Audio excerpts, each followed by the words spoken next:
Hola, ¿cómo están todos? Bienvenidos de vuelta al podcast de Merca 2.0. Yo soy Álvaro Rattinger, muy contento de recibirlos como todos los jueves.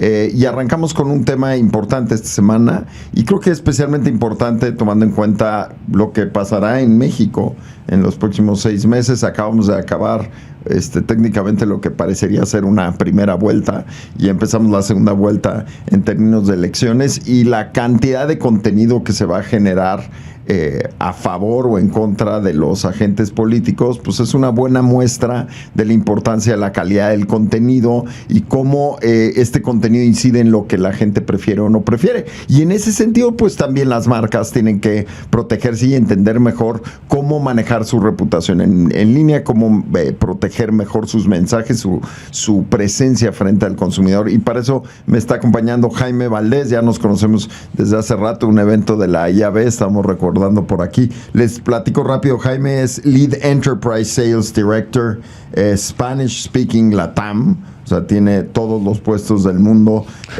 pero la empresa ahí se debe entender como Double Verify, que es como lo conocemos. Exacto. Es una plataforma de software líder para mediación y análisis de medios digitales y pues creo que van a tener 6 meses llenos de chamba, Jaime. Ojalá.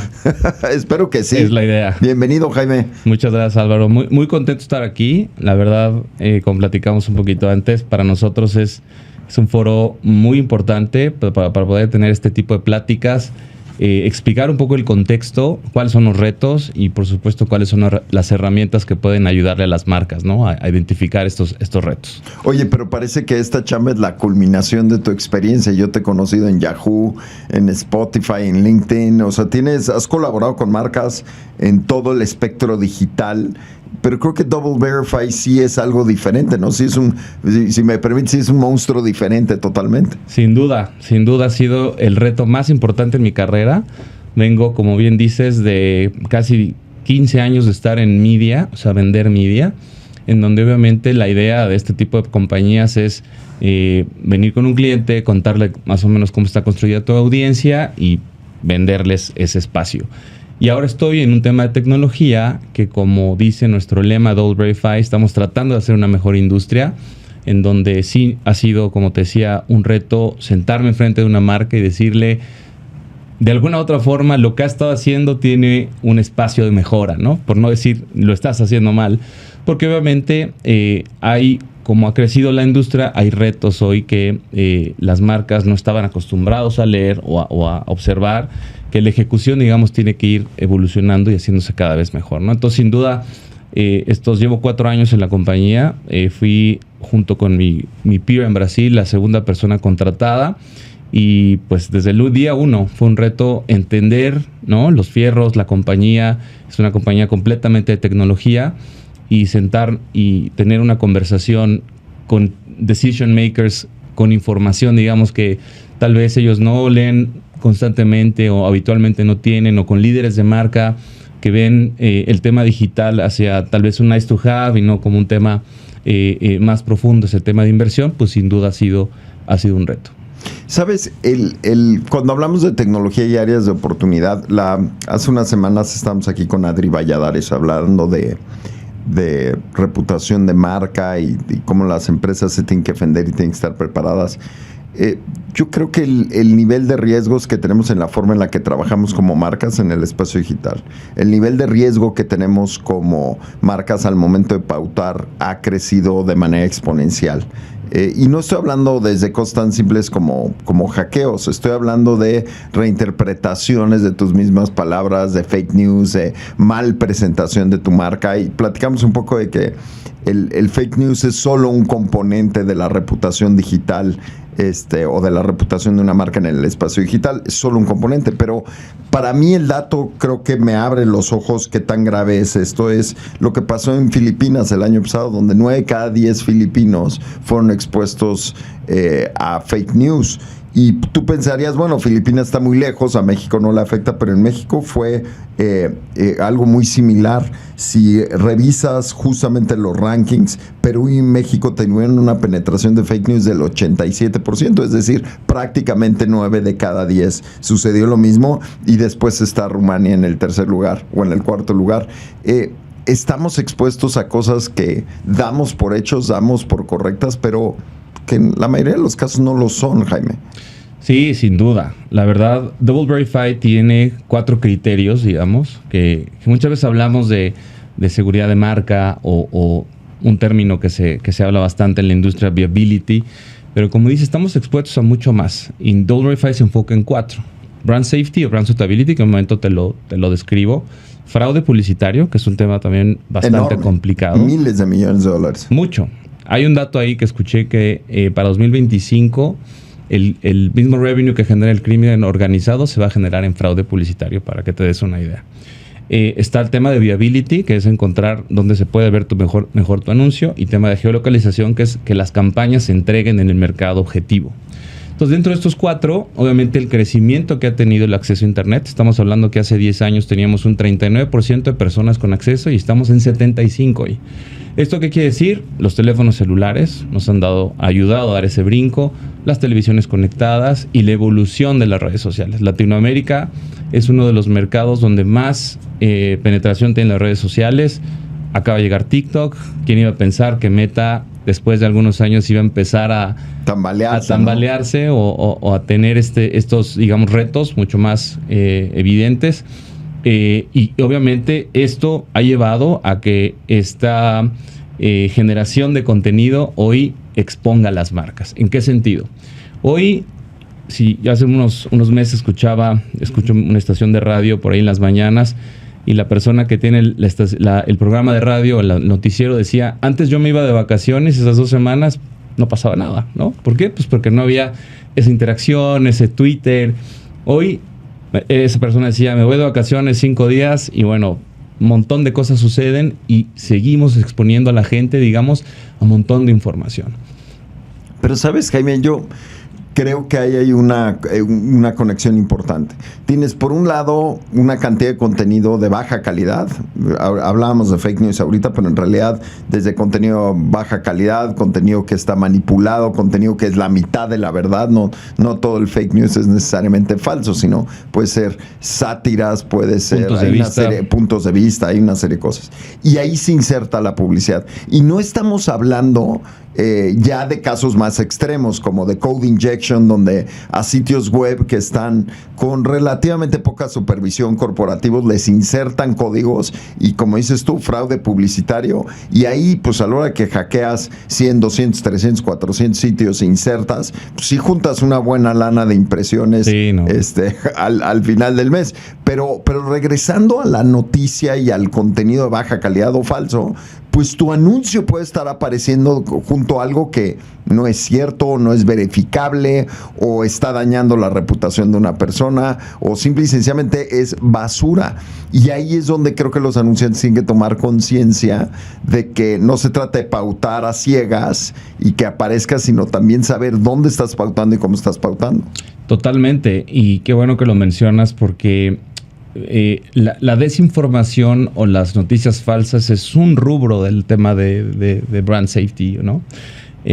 Hay, por ejemplo, notas, y seguramente vas a recordar, cuando fue la época de la pandemia, todas las notas o todos los sitios justamente hablaban de los muertos del COVID, los problemas que tenían todas las personas por el COVID, los impactos económicos. Meses después, la guerra de Ucrania. Todos los sitios traían los niños muertos de la guerra. Entonces, no solamente son temas que son desinformación o mentiras o puntos de vista, sino son noticias duras y puras, ¿no? O sea, México, violencia a las mujeres. ¿Cuántas veces en la semana encontramos una nota, desafortunadamente, que habla de eso?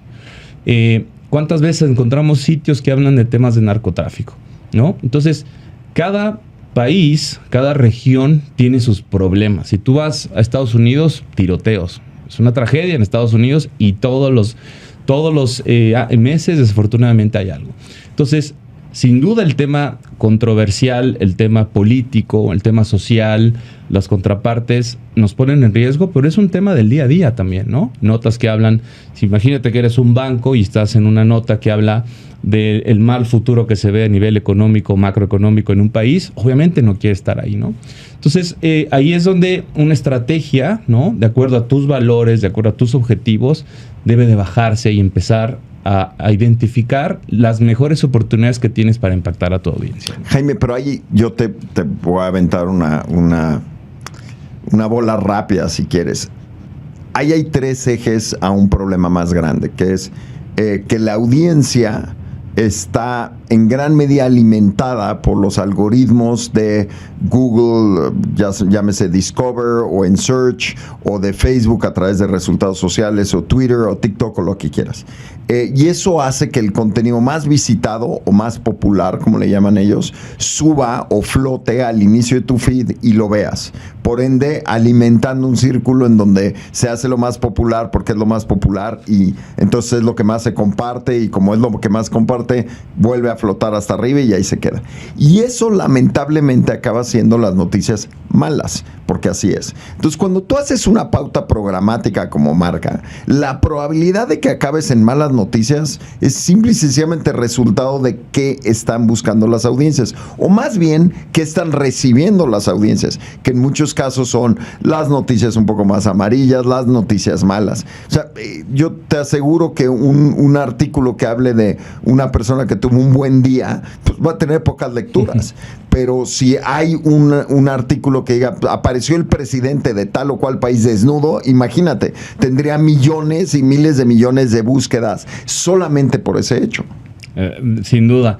Y bueno, y claro, la realidad es que, como dices, afortunadamente estas noticias que generan este tipo de chisme, de gossip, ¿no? Obviamente pueden ser las más visitadas. Lo que nosotros nos enfocamos justamente es que, a pesar de que sea una nota que esté generando mucha visita, si tú tienes como marca una regulación o un principio, la evites, ¿no? Afortunadamente, Double Verify tiene la posibilidad de generar una estrategia que te permita cuidar la escala, pero también cuidar tu marca, ¿no? Y con este contexto, nuestros clientes, por ejemplo, tienen la posibilidad de acercarse a nosotros y pedirnos un punto de vista. Oye, hay un momento, por ejemplo, elecciones el siguiente año, ¿no? Hay un momento complicado en México donde va a haber muchos controversia, va a haber muchos piques, conversaciones, puntos de vista, desinformación. ¿Qué recomendaciones tiene? Y si lo vemos desde hoy, los próximos 8 meses, 9 meses van a ser todos los sitios de noticia hablando al respecto.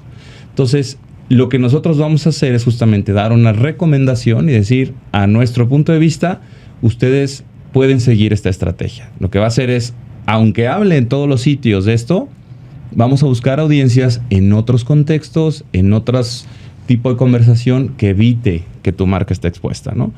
La escala obviamente va a ser una preocupación, pero creo que tenemos las herramientas, hoy existen las herramientas para poder, digamos, sortear esa parte.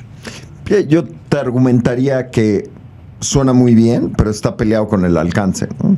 Y justamente pensando en la temporada de elecciones que vamos a tener de alguno u otro modo desde hoy hasta mediados del próximo año, lo que vas a tener es que competir con una cantidad de contenido político, me parece a mí récord en lo que ha tenido este país. En realidad nos vamos a echar casi 2 años de elecciones de una u otra manera. Entonces, imagínate que tú eres una marca común y corriente que está buscando vender sus pañales en e-commerce, pues con lo que se va a topar es que 9 de cada 10 notas son o de Claudia Sheinbaum o de Marcelo Ebrard, si es que sigue, o de Xóchitl Gálvez o de tal partido o del mismo presidente. Y te pongo un ejemplo.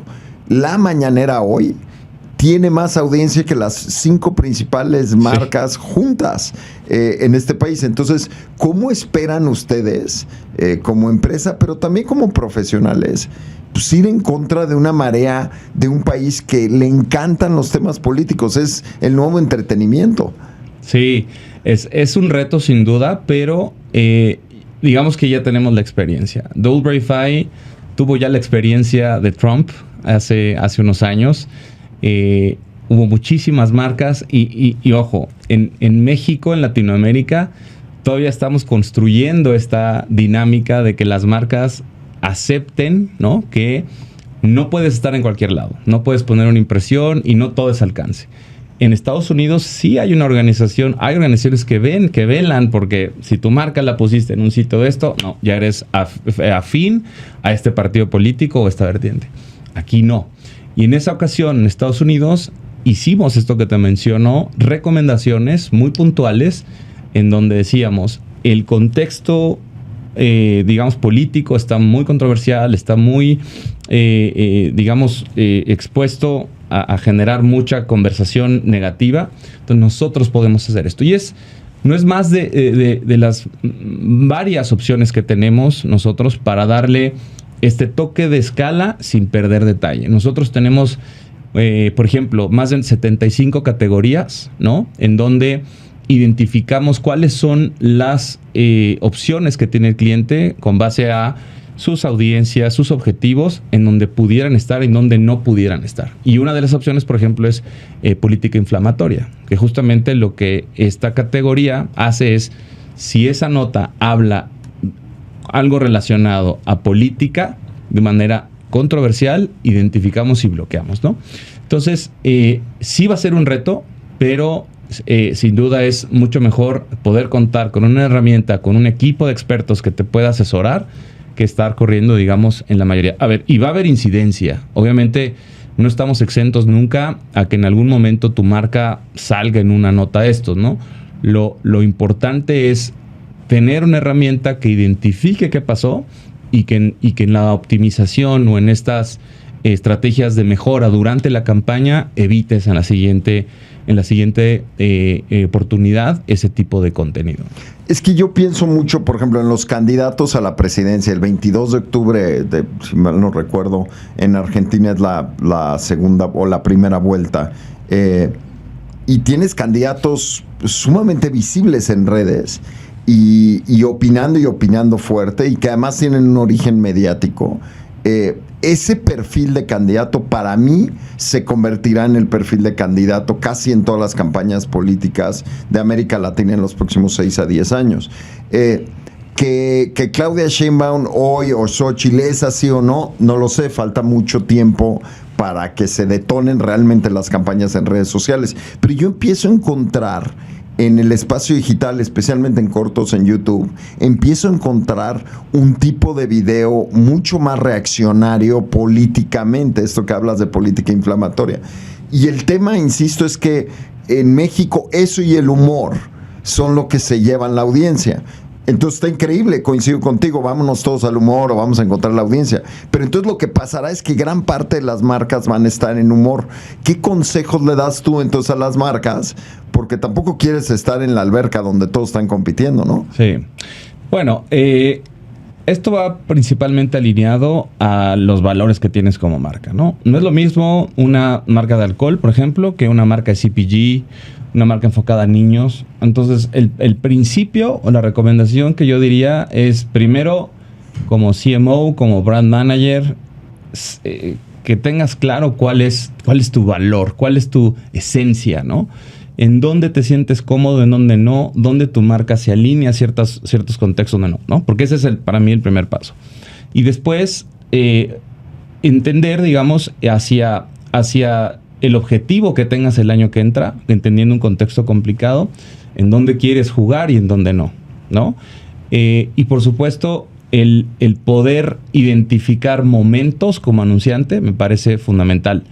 Si tú te das cuenta, mientras se va acercando el momento de elección, Internet está saturado. Sí, totalmente. ¿No? Se vuelve caro. Se vuelve complicado identificar si es un momento para estar o para no estar, en qué momento está tu línea de campañas, ¿no? Si vas a tener un lanzamiento por ahí de junio, pues la audiencia va a estar en medio de un caos de comunicación, ¿no? Entonces, para mí esas tres son las más importantes, y obviamente hay marcas que incluso deciden bajar todo en ciertos periodos. Bajar todo porque si quieres, por ejemplo, hablar el fin de semana de la elección sobre un nuevo producto, tu producto se va a perder. Nadie va a hablar de eso, ¿no? Cierto. Y si tienes una promoción tal vez semanas antes, ok, pero ¿en qué canales vas a servir, no? O sea, ¿quieres generar una acción o quieres tal vez generar awareness para una tienda que quieres tener una venta de fin de semana? Yo creo que es un momento donde entender tu esencia, entender cuál es tu estrategia de este año e identificar en qué momentos quieres estar, me parece fundamental en ese sentido. Y yo te agregaría algo, Jaime, que es cómo lo ligas con el mundo físico.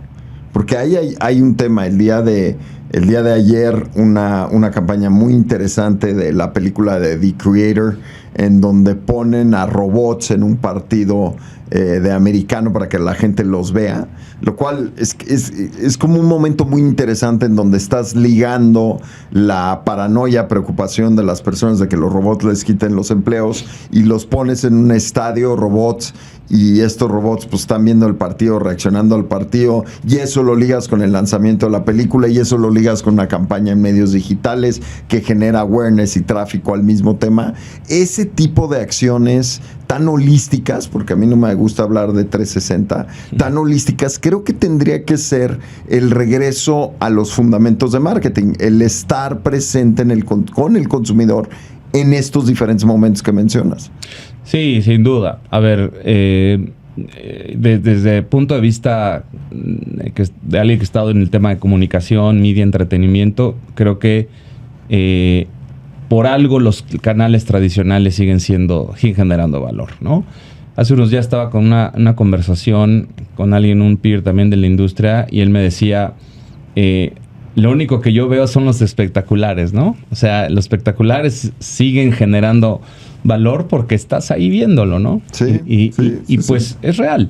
Yo creo que ese tipo de plataformas, experiencias, aunado, o sea, una buena experiencia, aunado una buena campaña digital, creo que es lo que el año que entra, como bien dices, va a empezar a mover la aguja un poco más. Y obviamente, si en el tema digital, que tiene mucho más métricas, mucho más datos, que tiene la posibilidad de tomar decisiones, porque un espectacular lo pones, todos sabemos que, bueno, casi lo persignas y pues, a ver cómo nos va. Sí, es cierto. Es un acto de fe. Es un acto de fe, no deja de ser un acto de fe.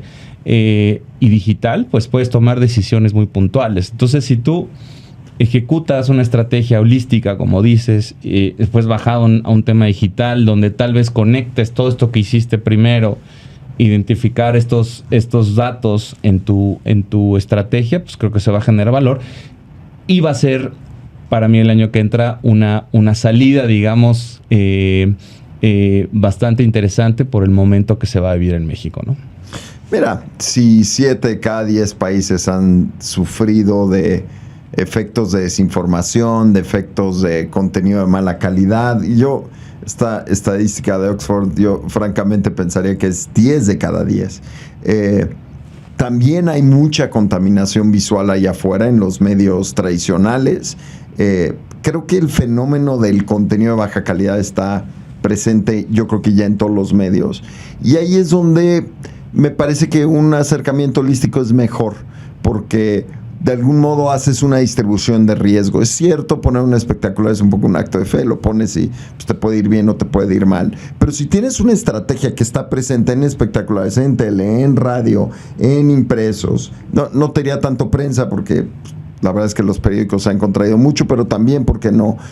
Periódicos de manera física. Y además el espacio digital, creo que haces una dispersión de riesgo de encontrarte al consumidor, fíjate, en el mejor momento posible. Y eso es lo que hay que subrayar. Te lo quieres encontrar como eran los periódicos. El domingo tomando un café con calma leyendo el periódico. Esa idea del consumidor en un espacio pues, realmente sacrosanto y que ahí tenga interacción. Ese tendría que ser el objetivo de las marcas. Sí, y ahora esto que dices, la audiencia, la gente ya se da cuenta de muchas cosas. Te traigo unos datos muy interesantes. Nosotros hicimos un estudio el año pasado, Double Verify, y los datos de México me parecieron muy para analizarlo, ¿no? Alarmantes. Por ejemplo, y esto para las marcas, ojo, si por ahí hay marcas escuchándonos, porque sí es algo que podría en mi siguiente junta. Por ejemplo, el 59% de los consumidores dicen que han sido expuestos a desinformación, noticias falsas o contenido cuestionable en social media. Estamos hablando que social media, en round numbers, considerando YouTube, TikTok, Meta, se lleva el 80% a veces del presupuesto, ¿ok? Y luego dicen, el 80% de los consumidores están preocupados con la proliferación de desinformación y contenido cuestionable que cada vez está peor. Si te acuerdas, las elecciones pasadas, ¿qué pasaba con WhatsApp, por ejemplo? Te mandaban... Todo el mundo tenía una encuesta. Y te mandaban, va a haber el día de mañana una marcha contra... Y no pasaba nada, ¿no? En el COVID. Ya se murieron todos en la colonia X, recuerdas, ¿no? Entonces, el consumidor está atento a esto. Después, un número también espeluznante. 63% de los consumidores en México hacen responsables a los gobiernos de que haya desinformación. Datos, ¿no? Sí, pero eso es muy interesante. El gobierno, mira que yo soy bastante crítico del gobierno, de los gobiernos, pero el gobierno no puede parar que una persona saque su teléfono y grabe la mitad de una situación y cuente la historia de lo que quiera suceder, porque, ojo, fake news es mucho más que publicar una nota falsa. Fake news es contar un cacho de la historia. Si hipotéticamente tú ves a un policía apresando a alguien y dices, mira, y está atropellando sus derechos y todo, pero no tienes el video completo y el policía en realidad estaba deteniendo un asaltante, un asesino, pues la historia se cuenta a cachos y probablemente la gente podría pensar la policía es mala, poniendo un ejemplo. Y como esos hay miles, no puede el gobierno ser responsable de controlar una sociedad que hoy es eminentemente generadora de contenido. Sí, eso es correcto, eso es real. Sin embargo, existe esta percepción, ¿no? De que de alguna u otra forma ellos son responsables de que exista esta desinformación. Pero pues es un tema de regulación, ¿no? Pero regreso al problema de generadores de contenido, Jaime. A ver, veíamos una estadística justamente en este programa sobre cuántos mexicanos querían ser influencers. Lo platicamos con Guillermo Pérez Bolde y la estadística era una locura. Te lo digo de memoria. Sí, claro, 8 de cada 10, una locura así. Entonces, ¿qué pasa? A ver, si tú quieres ser un influencer, un generador de contenido, pues lo que necesitas es una audiencia. Y esa audiencia se va a medir en número de personas y en número de vistas. Tiene 2 ejes. ¿Estás de acuerdo? Y por supuesto, cuánto tiempo te dedica. Pero en realidad está orbitando esas 3 grandes métricas. Bueno, ¿cómo recibe dinero el generador de contenido? Pues lo recibe de 2 grandes lugares.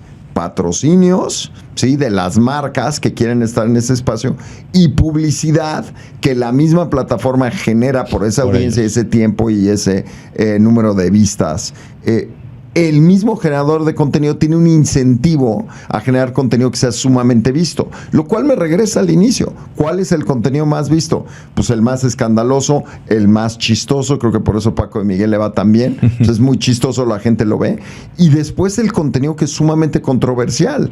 Ahí es donde creo que las marcas están más en riesgo, porque pues ¿qué pasa si el video habla de un golpe de estado en X país o habla de una enfermedad inexistente o la caída de la bolsa? ¿Cuántos videos has visto eso? Muchos. Y la gente los consume y eso deriva en publicidad. Sí, de hecho tienes razón. Nosotros cuando hemos corrido con clientes, por ejemplo, en canales de YouTube, es increíble la cantidad de canales que hablan de esto que mencionas. Y la buena noticia es que ya lo puedes identificar. O sea, hoy con Double Verify te permite ya decir, oye, este tipo de canal que habla de temas de gobierno, que habla de posturas políticas, que quiere influenciar lo que quieras, ¿no? El pensamiento, el voto, ya lo puedes identificar y lo cancelas, pero de alguna forma ya hoy lo identificas, que es un problema gravísimo. Incluso los generadores de contenido que no están enfocados a política. Por ahí hemos visto en reportes que hay influencers para temas de ciencias ocultas, ¿no? Ah, claro, por supuesto. Y hay impresionante, es impresionante la cantidad de gente que habla de esto, temas religiosos. Hay una comunidad enorme hablando de alienígenas. Igual hay una marca que no le conviene estar con alienígenas, yo qué sé, igual hay una marca que sí, hay para todo. Sí. ¿Cómo cae? Ahora, yo te pregunto algo, Jaime. Creo que las herramientas, las plataformas hoy lo resuelven a través de categorías. Y eso no es una solución, la verdad, sustentable, porque es como tú te autodeterminas. Ese es un punto muy importante, Álvaro, porque hoy en día hay plataformas, publishers, herramientas que te permiten hacer, digamos, una estrategia de verificación en temas de brand safety. Sin embargo, ahí juegan las metodologías que tienes para identificarlo y que además eres juez y parte, ¿no? Claro. Tú no puedes decir, oye... Y el sesgo personal, ¿no? Y el sesgo. Entonces, por eso existimos nosotros, ¿no? Porque nosotros cumplimos con lineamientos. Te voy a mencionar uno.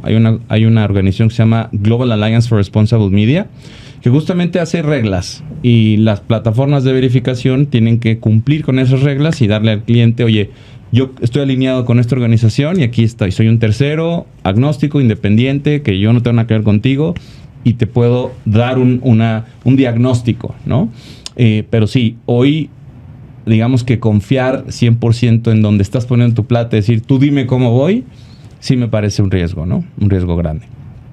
Mira, y bien decías de ciencias ocultas y esos temas, hay mucho contenido allá afuera que no lo puedes filtrar cuando haces una pauta en Google Ads o en Facebook. No es tan fácil como decir, porque normalmente el pautado, para los que nos están escuchando, tenemos que entender que la posición es normalmente aditiva, no subtractiva. Y eso es un tema enorme, Jaime. Tú pautas y te dice... pues qué vas a querer agregar a tu campaña. Entonces estás agregando segmentos. Y cuando tienes una filosofía subtractiva, o en este caso una filosofía aditiva, es difícil hablar de parámetros subtractivos. Es decir, te va a poner News and Society o Deportes y Belleza, yo qué sé. Y son segmentos aditivos, se va a ir haciendo cada vez más grande tu audiencia. Y cuando vas a la sección subtractiva en la mayoría de las plataformas, acabas quitando cosas tan puntuales que se te pueden ir segmentos enormes, como le pasó a muchas marcas en el Reino Unido, que YouTube tenía video violento y estaba apareciendo la marca al lado, o eran videos de terroristas y aparecían las marcas al lado. ¿Por qué? Porque la visión aditiva era news y pues podía, como tú dijiste, pues ser considerado que ese programa era noticia. Sí, eso es un gran punto también, porque como dices, cuando tú bloqueas, ¿no? Cuando tú dices, oye, quiero aparecer aquí y no aquí, hay que tener cuidado cuando dices no aquí, porque le puedes pegar a la escala. Por eso, lo que mencionamos hace un momento, hay herramientas como DoubleVerify que te permite decir, oye, no quiero estar en noticias, pero quiero hacer una excepción. En este sitio de noticias, en este tipo de página que habla de entretenimiento, deportes, sí quiero estar. O en todo el sitio de noticias quiero aparecer, excepto en esta columna que habla de política y en esta columna o en esta categoría que habla de deportes por alguna razón, ¿no?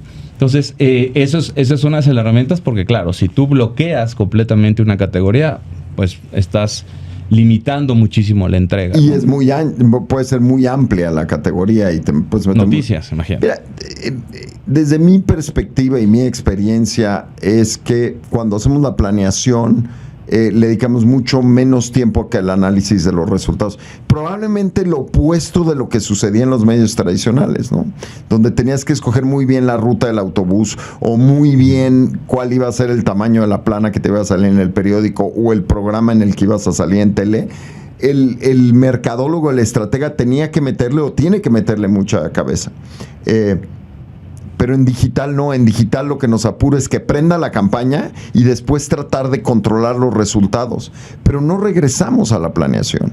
Y la planeación tiene que ser entender muy bien dónde te quieres anunciar, cuál va a ser el alcance, con qué puedes estar tranquilo, porque si estás en Querétaro, pues igual nada más quieres 3 medios y los quieres muy bien enfocados a tu audiencia de negocios y quieres estar en una estación de radio, hipotéticamente, muy bien con sus medios digitales, pero muy definidos.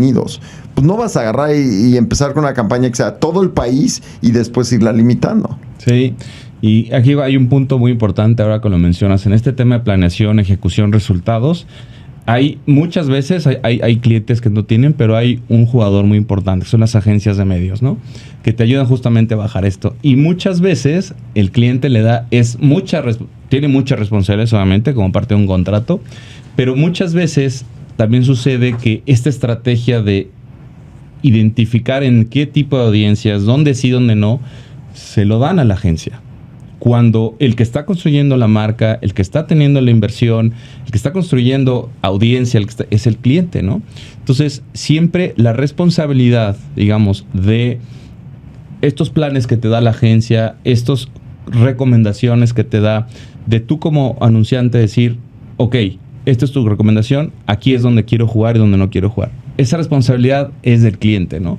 Porque justamente lo que dices, no puedes tú tener un plan y decir vamos a aventar por todos lados y conforme vaya, no creo que haya clientes ya que lo hagan así, conforme vayamos avanzando, vamos optimizando. No, te sorprenderías. ¿Ah, sí? Claro, es que mira, se nos olvida que en esta industria los planes y la ejecución normalmente conviven en periodos muy cortos. Sí. Es decir, si tú eres una marca de audio y de video, o eres una marca de electrodomésticos, o eres una marca casi de cualquier bien de consumo importante en la cartera del consumidor, muchas veces no puedes hacer la planeación de promociones un año antes.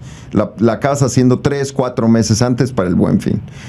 Pero la selección, por ejemplo, de medios o de pauta o de agencia, el área de compras le va a tomar 6 meses, 7 meses. Claro. Entonces, si no tuviste buenos resultados en tu back to school y tienes que cambiar de agencia, el puro proceso de procurement te va a tomar 6 meses. O hay grandes empresas en este país que requieren que cada proyecto sea cotizado y concursado por aparte. Grandes marcas de autos, te sorprendería, Jaime, lo que he visto, que hacen pautas de concursos de hasta 200 proyectos al año. ¿Qué pasa? Pues que no tienes tiempo y lo que te urge es salir, y lo que acaban haciendo son escopetazos en plataformas programáticas de todo tipo. Y que no sigues una estrategia, ¿no? No puedes. Consensuada, alineada, porque hoy es A, mañana es B, y como dices, no hay tiempo. Si no hay tiempo de planearlo, imagínate de generar una estrategia. Y es un problema que yo veo bastante. Tú vas a ver clientes grandes, chiquitos, medianos, y el tema de todo es para ayer, ¿no? Obviamente impacta negativamente toda la ejecución, y este tipo de situaciones de temas de brand safety que ya leímos que impacta la percepción del usuario, pues se queda en el cajón de ya no salió, ya no lo hice. Y sin duda es algo que yo recomendaría, ¿no? Bastante. Empezar, obviamente, a pensar cómo podemos mejorar la industria. He tenido la posibilidad de hablar mucho con IAB, ¿no? Estamos muy cerca de IAB, es una organización muy importante para nosotros. Y ellos también están empujando bastante, ¿no? Para tratar de empezar a cambiar el mindset de manera general como industria. México, el país más importante, México y Brasil, obviamente regionalmente, pero México de habla hispana es un mercado imponente, te lo digo así. Los presupuestos que se manejan aquí son muy, muy fuertes. Y debemos ser el líder en la región, ¿no? De empezar a generar cada vez mejores prácticas, generar utilizar este tipo de herramientas cada vez más, y dejar esas prácticas, digamos, la medida de lo posible, lo más atrás que se pudiera, ¿no?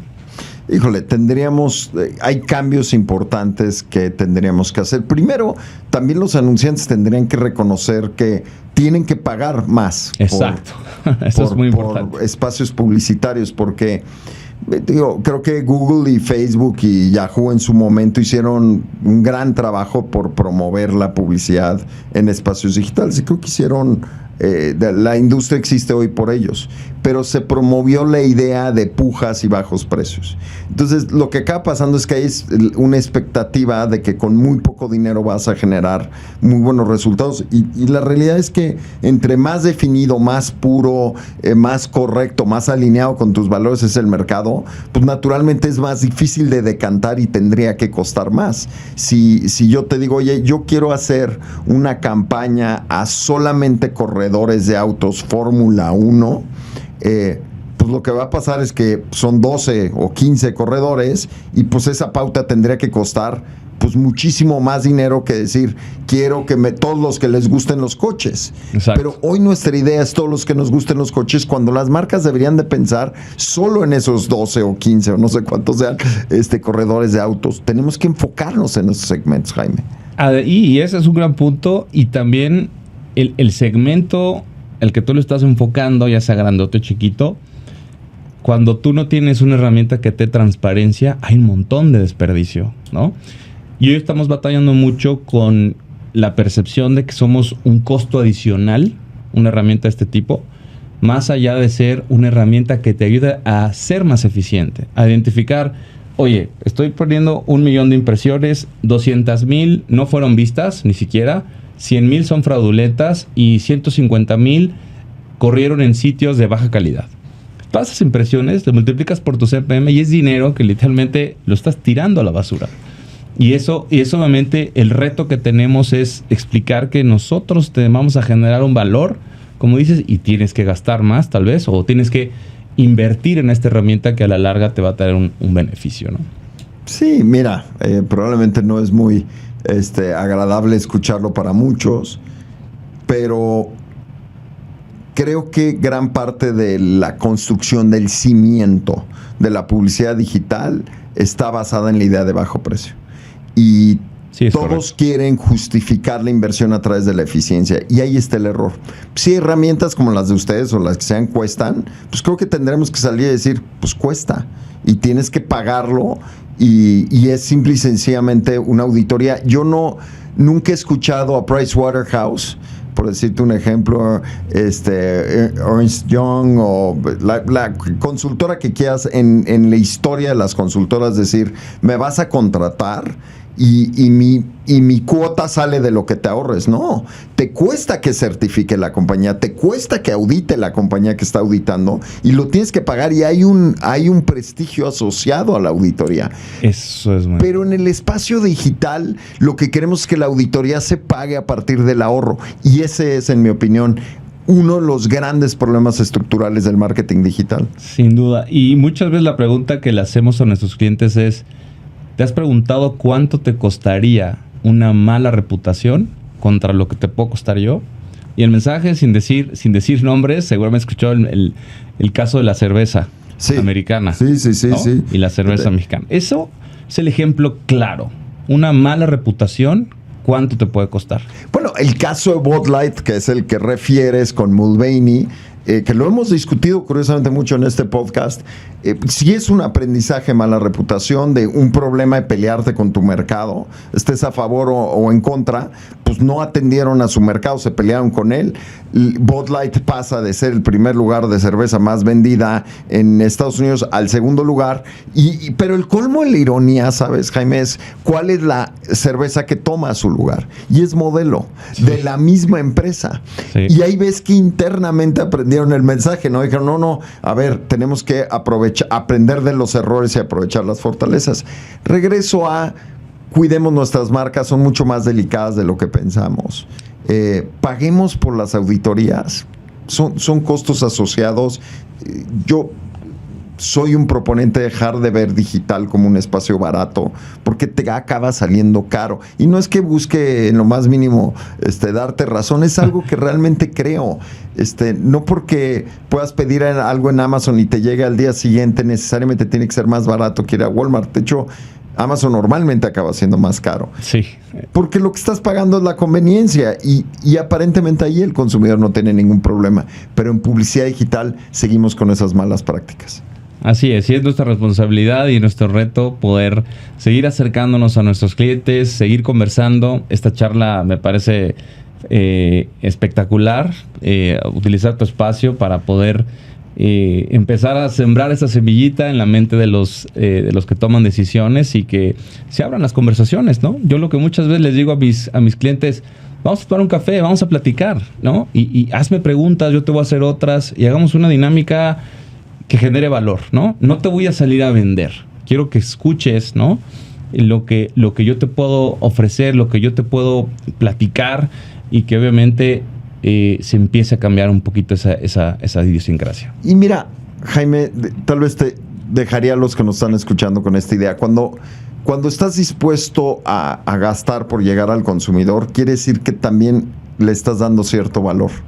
Cuando estás esperando que un contacto, un lead, te cueste un centavo, pues ¿qué es lo que estás diciendo del lead? Y eso permea a la organización, permea que son desechables los leads, que son desechables los clics o que es desechable el tráfico. Y no, es gente que entró a tu tienda, estoy hablando del espacio digital, que entró y probablemente no te compró nada, pero ya entró y pues más bien enfoquémonos a que entre la gente correcta y como dices tú, correcto. Vamos a tomarnos un café, vamos a conocernos, pero empecemos a darle valor al tráfico. Por lo menos eso pienso yo. Totalmente de acuerdo, Álvaro. Y es nuestro Es nuestro objetivo y ojalá nos vaya el año que entra en este contexto que viene. Muchos cafés y muchas conversaciones. Muchos cafés y muchas conversaciones, especialmente en yo creo que el peor año de fake news que vamos a tener. Prepárense, queridos amigos. Pues Jaime Valdés, gracias por estar aquí con nosotros. A ustedes, Álvaro. Felicidades por lo que están haciendo en Double Verify. Creo que es un ejercicio loable. Qué bueno que nos tomamos el tiempo para platicarlo. Es un gusto y de verdad muchísimas gracias por la invitación. Gracias a ti. Pues yo soy Álvaro Rattinger, la pasé increíble. Como siempre, estos minutos se pasan de volada. Nos vemos la próxima semana. Por favor, suscríbanse a nuestro canal de YouTube, denos like, prendan las notificaciones. Estamos generando contenido todo el tiempo. La próxima semana que lanzamos esta grabación, pues naturalmente hay cortos y una serie de cosas también. Véanlos y nos vemos el próximo jueves. Hasta luego.